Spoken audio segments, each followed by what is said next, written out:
Shalom, shalom, shalom, shalom, chers frères et sœurs. Bienvenue dans cette nouvelle vidéo. Bienvenue à ceux qui viennent de nous rejoindre sur cette page YouTube ou bien Facebook. Bienvenue à ceux qui viennent de tomber sur cette vidéo.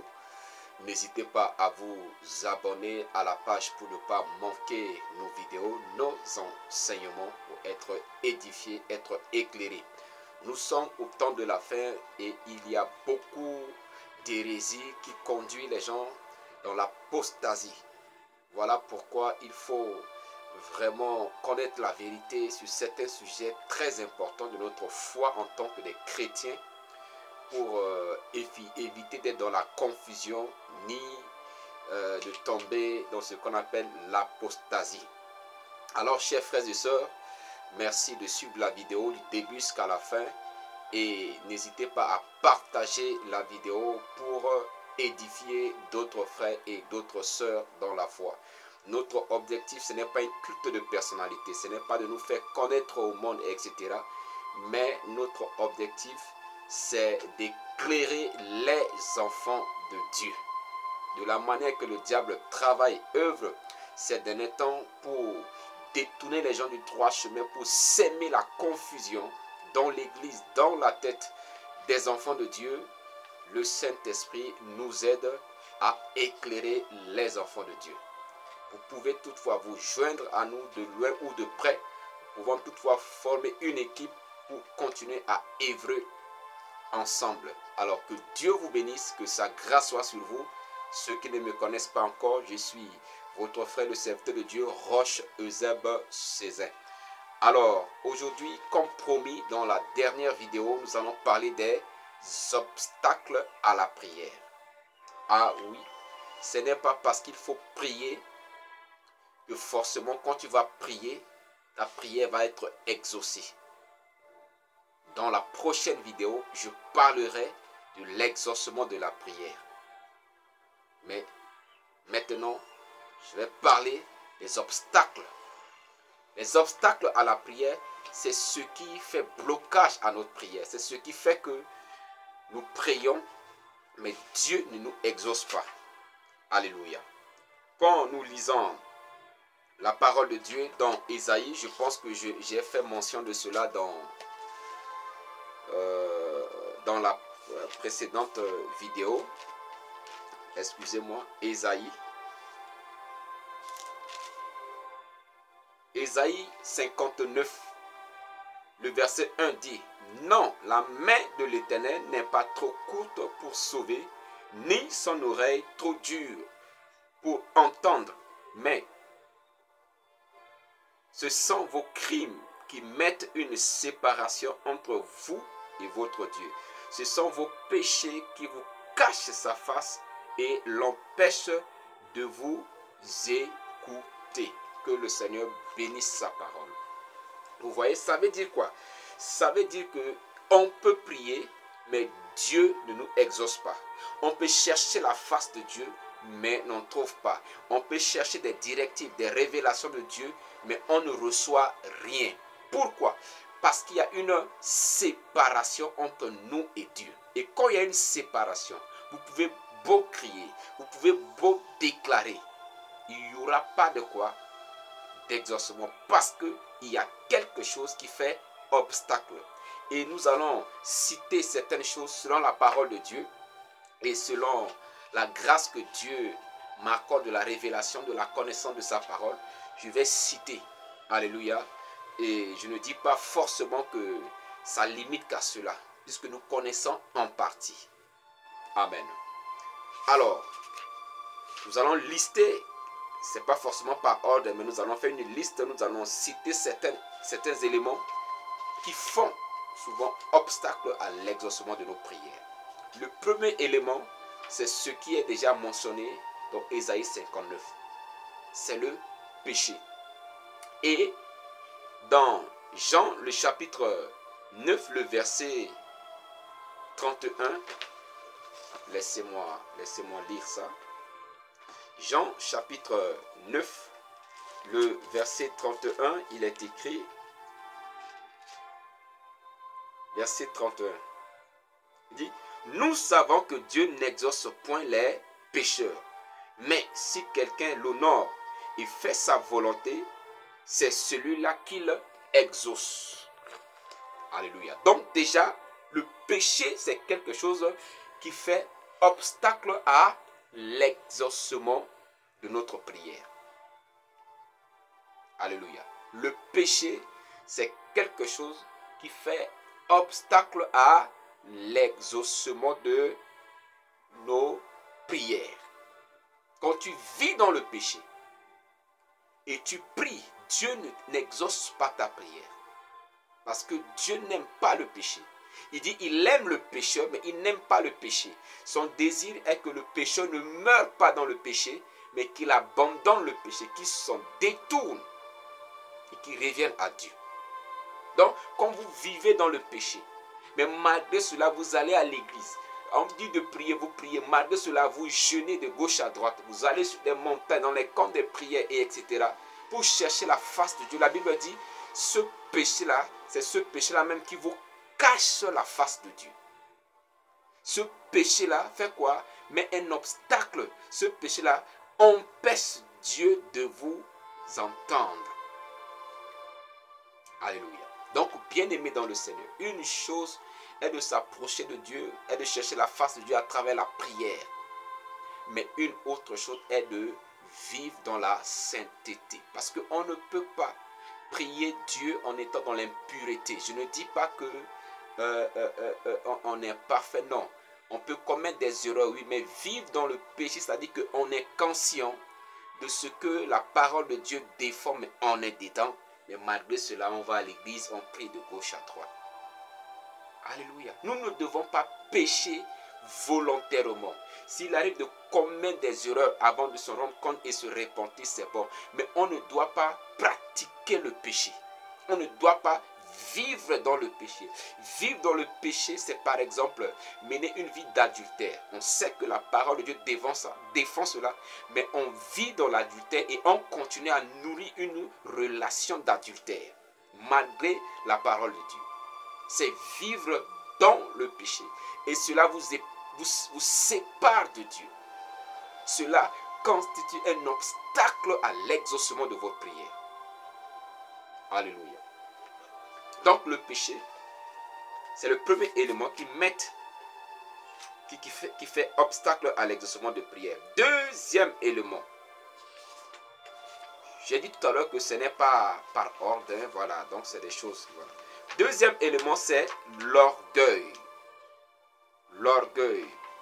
La Bible nous parle dans Jacques chapitre 6, le verset 4 ou cette partie qui dit, il accorde au contraire une grâce plus excellente. C'est pourquoi l'Écriture dit, Dieu résiste aux orgueilleux, mais il fait grâce aux humbles. Dieu résiste aux orgueilleux. Quand tu es un orgueilleux, tu pries, ton orgueil va faire obstacle à l'exaucement de ta prière. Parce que Dieu n'exauce pas les orgueilleux. Parce que Dieu, excusez-moi, résiste aux orgueilleux. Alors, s'il résiste aux orgueilleux, va-t-il exaucer la prière des orgueilleux? Non. Parce que tu risques de tirer la gloire qui appartient à Dieu. Vous risquerez de, vous allez vous approprier de la gloire qui est destinée à Dieu. Alléluia. Nous devons être humbles. Il fait grâce aux humbles. Mais il résiste aux orgueilleux. Donc l'orgueil ne doit pas être un caractère, une attitude d'un enfant de Dieu. Un enfant de Dieu doit au contraire vivre dans l'humilité. Amen. Troisième élément. Troisième élément, c'est la rancune.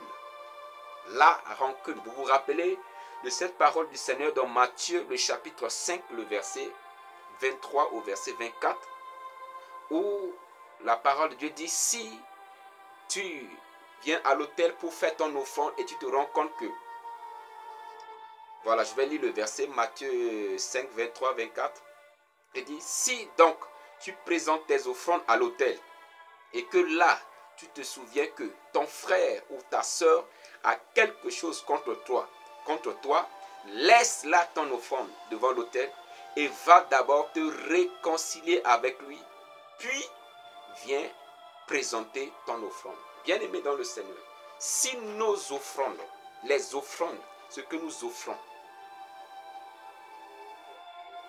à Dieu, à l'église pour l'œuvre de Dieu, etc., Dieu n'agrée pas cela à cause d'une rancune. Est-ce que c'est notre prière qu'il va exaucer lorsque nous vivons dans la rancune? Et même si nous vivons dans la rancune et qu'il nous arrive de commettre les fautes, pouvons-nous demander pardon à Dieu pour ces fautes? Parce qu'il a dit dans Matthieu, je pense que le chapitre 6, il dit, quand il a enseigné sur la prière, il dit, pardonne-nous comme nous pardonnons à ceux qui nous ont offensés. Maintenant, si toi, tu vis dans la rancune, c'est-à-dire tu ne pardonnes pas à ceux qui t'ont offensé, est-ce que Dieu va te pardonner à toi tes offenses? Et si tes offenses ne t'ont pas, si Dieu ne te pardonne pas pour tes fautes, va-t-il exaucer ta prière? Non. Voilà pourquoi nous ne devons pas vivre dans la rancune. Nous devons pardonner quoi qu'il arrive. Nous devons pardonner à ceux qui nous ont offensés. Nous devons les pardonner. C'est ainsi que Dieu aussi va nous pardonner et la rancune ne va pas constituer un obstacle à l'exaucement de notre prière. Alléluia. Nous allons continuer. Autre élément qui fait obstacle à l'exaucement de la prière, ce sont les doutes. Les doutes.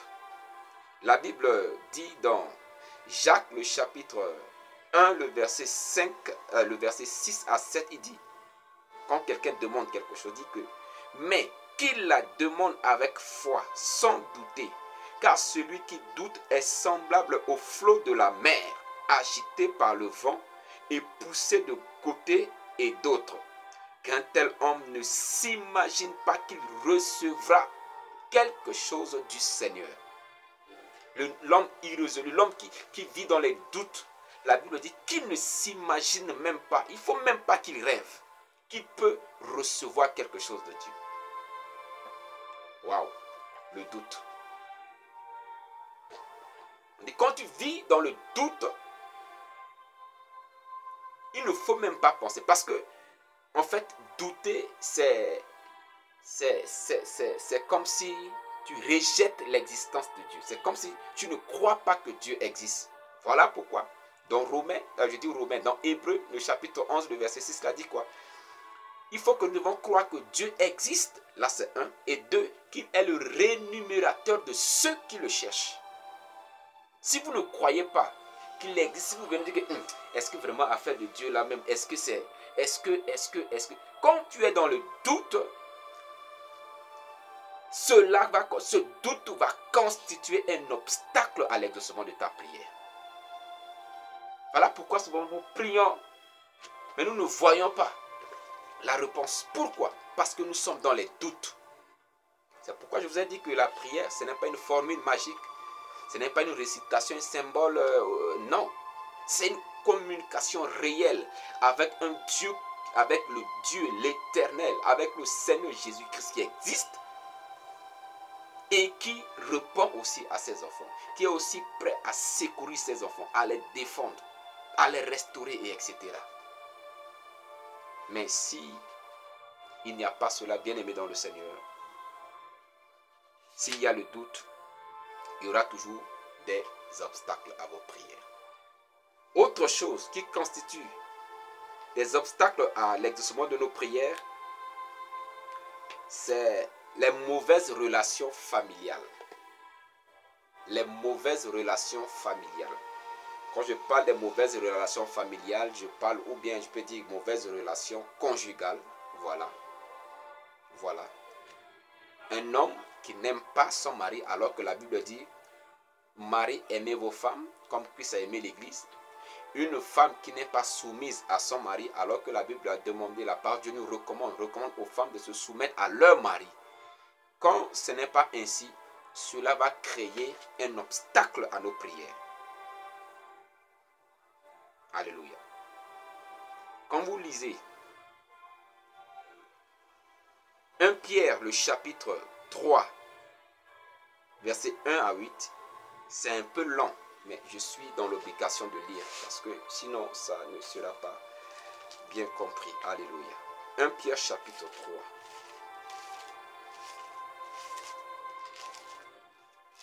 1 Pierre, chapitre 3. Bien-aimés dans le Seigneur, sondez les Écritures. Les temps sont mauvais. Sondez les Écritures. C'est 1 Pierre, où est-ce que j'ai noté ça là? 1 Pierre, chapitre 3. Ok. 1 Pierre, chapitre 3, du verset 1 au verset 8. Écoutez, la Bible dit, femmes, soyez de même soumises à vos maris, afin que si quelques-uns n'obéissent point à la parole, ils soient gagnés sans parole,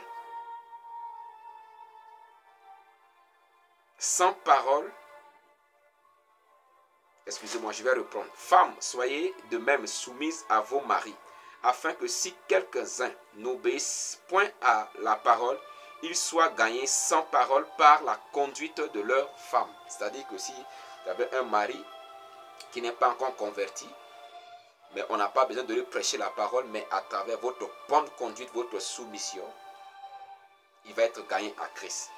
Verset 2. En voyant votre, voilà, si le mari va voir, en voyant votre manière de vivre chaste et réservée, ayez non cette parure extérieure qui consiste dans les cheveux tressés, les ornements d'or ou les habits qu'on revêt, mais la parure intérieure est cachée dans le cœur, la parure incorruptible d'un esprit doux et paisible qui est d'un grand prix devant Dieu. Ainsi se paraît autrefois les saintes femmes qui espéraient en Dieu, soumises à leur mari, comme Sarah, qui obéissait à Abraham et l'appelait son Seigneur. C'est d'elle que vous êtes devenus les filles en faisant ce qui est bien, sans vous laisser troubler par aucune crainte. Ça, c'est concernant les femmes. Verset 7. Marie, il parle maintenant aux maris, aux hommes. Marie, montrez à votre tour de la sagesse dans vos rapports avec vos femmes, comme avec un sexe plus faible. Honorez-les comme devant aussi hériter avec vous de la grâce de la vie. Qu'il en soit ainsi. Écoutez bien cette partie. Qu'il en soit ainsi afin que rien ne vienne faire obstacle à vos prières. C'est de verset 1 au verset 8. Amen. Verset 1 au verset 7 plutôt. À la conclusion, il dit quoi? Qu'il en soit ainsi. Il a commencé à parler aux femmes. Il a parlé aux maris. Et à la fin, il dit quoi? Qu'il en soit ainsi afin que rien ne vienne faire obstacle à nos prières. Voilà pourquoi je dis, une mauvaise relation familiale peut constituer un obstacle à l'exaucement de nos prières. Alléluia. Tu n'es pas soumise à ton mari. Tu n'es pas chaste. Cela peut constituer un blocage dans ta prière. Tu n'aimes pas ta femme. Tu ne te comportes pas bien avec elle. Cela peut constituer un blocage dans ta prière. Les obstacles à la prière. Alléluia. Les obstacles à la prière. Les obstacles à la prière. Alléluia. Excusez-moi, je suis en train. Il y a quelque chose qui vient dans ma pensée. Je suis en train de chercher cela. Je pense que ça doit être Jacques chapitre 1. Oh, ce verset-là, Seigneur, aide-moi.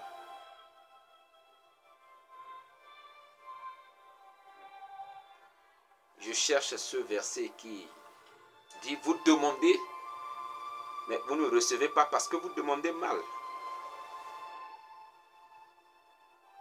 C'est pas grave. Je parlerai de ça plus tard. Amen. C'est pas grave. Il y a ce verset dans le livre de Jacques qui dit, vous demandez, mais vous ne recevez pas parce que vous demandez mal. Vous ne demandez pas parce que cela est nécessaire. Vous ne demandez pas parce que cela est conforme à la volonté de Dieu. Mais on demande pour satisfaire nos passions et nos convoitises. Voilà l'une des choses qui fait que certaines prières ne sont pas exaucées. C'est-à-dire qu'on ne demande pas selon le plan de Dieu pour notre vie, selon la volonté de Dieu pour notre vie, mais selon nos convoitises. Parce que je vois tel a une belle voiture, je commence à prier Dieu pour avoir aussi une belle voiture. Pas parce que la voiture va me servir de déplacement, un moyen de déplacement, mais parce que je convoite la voiture de l'autre. Parce que je veux aussi, quand on me regarde, on dit que ah, il a une belle voiture. Vous voyez? Parce qu'on veut se faire voir. Et quand on fait des demandes, on prie dans cette attitude constitue déjà un blocage à l'exaucement de nos prières. Alors, bien-aimés dans le Seigneur, voici quelques éléments selon l'inspiration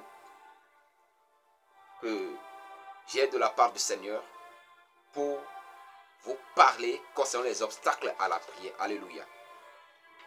Je suis en train d'écrire un livre sur cela. C'est encore au Brion. Voilà ça. C'est dénommé Prier sans cesse. Voilà. Je suis en train d'écrire un livre par rapport à ça. Ce n'est que le Brion. Hein. Ce n'est que le Brion.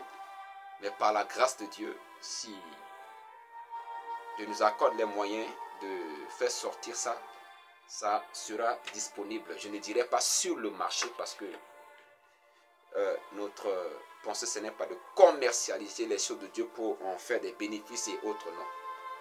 Que le Seigneur nous aide pour cela. Alléluia. Donc, bien-aimés dans le Seigneur, voici des choses qui peuvent constituer des obstacles à l'exaucement de nos prières.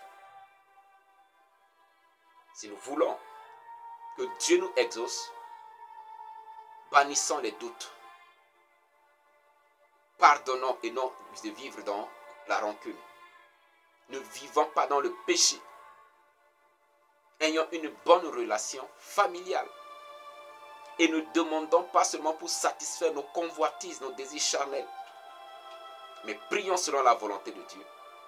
Et Dieu, dans sa grâce, va entendre nos prières. Et il y aura une parfaite communion entre nous et Dieu. Jésus a dit à ses disciples, depuis que je suis avec vous, vous n'avez pas demandé. Demandez afin que votre joie soit parfaite. Notre joie,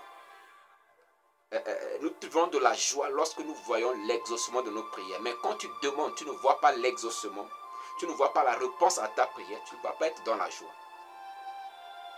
Mais pour qu'il y ait exaucement et que nous soyons dans la joie, mettons de côté, bannissons tout ce qui peut constituer des obstacles à l'exaucement de nos prières. Que Dieu soit loué, que Dieu vous bénisse. Dans la prochaine vidéo, je parlerai de l'exaucement de la prière. Quelle attitude, qu'est-ce qu'il faut pour que nos prières soient exaucées.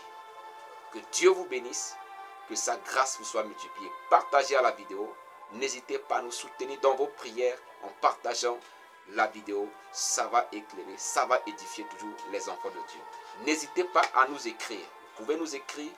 Il y a sur la page, il y a nos coordonnées. Si c'est sur YouTube, vous pouvez nous écrire. Si c'est sur Facebook, vous pouvez nous écrire. Que Dieu vous bénisse et à la prochaine.